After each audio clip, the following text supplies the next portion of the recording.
Hi, it's Neal Benedict from our Sandler Training facility in Northwest Houston. I wanted to talk to you today about a conversation that I had. And that conversation was with a new consultant, someone who had just left their job in corporate America and decided to head out on their own and become a consultant.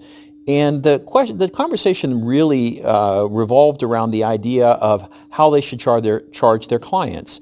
And we quickly got to the realization we weren't so much concerned about how to charge them, the logistics, the way that those charges were being allocated over the course of time, but ultimately the question was what they should charge their client. What ultimately is going to be more important than the how.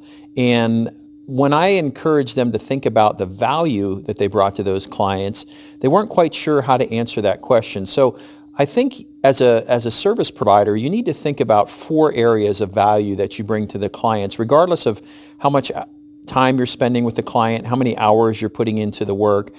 You really need to think about what level of value your product or service delivers to that client. So let's think about the 4 main categories, I think, of where that value stems from. The first is financial. How much additional revenue are you going to be able to create for that client, or how much cost are you going to be able to save for them over time? If you're able to come in with your product and service and save them 20% of their expenses year on year, potentially out into perpetuity, you can quickly see how that value adds up.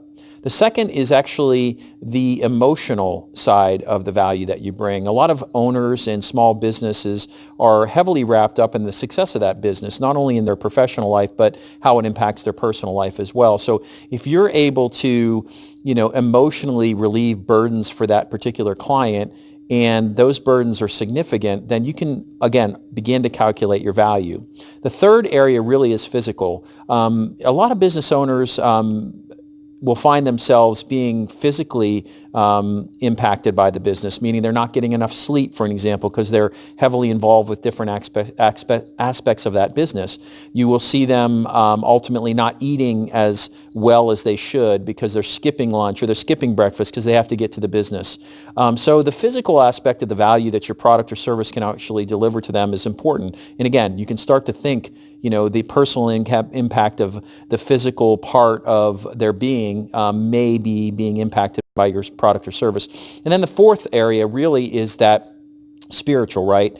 A lot of times, our lives are being impacted by our business, and it can place a heavy burden on us. And if we can come in with a service or an offering that allows that person to get back to their, spiritual state of mind where they're, just really feeling the aspects of their own personality coming out, and they can really feel that benefit of the spiritual impact that your product or service is delivering, then ultimately, again, you can start to measure value that way. So again, the 4 aspects of really how you should be thinking about your value that you deliver to your clients as a service provider are, again, the financial, the emotional, the physical, and the spiritual. If you have those aligned correctly and you can quickly identify all those different areas of what your product or service can bring to the client, then you, I think, will have no trouble extracting value for your offering.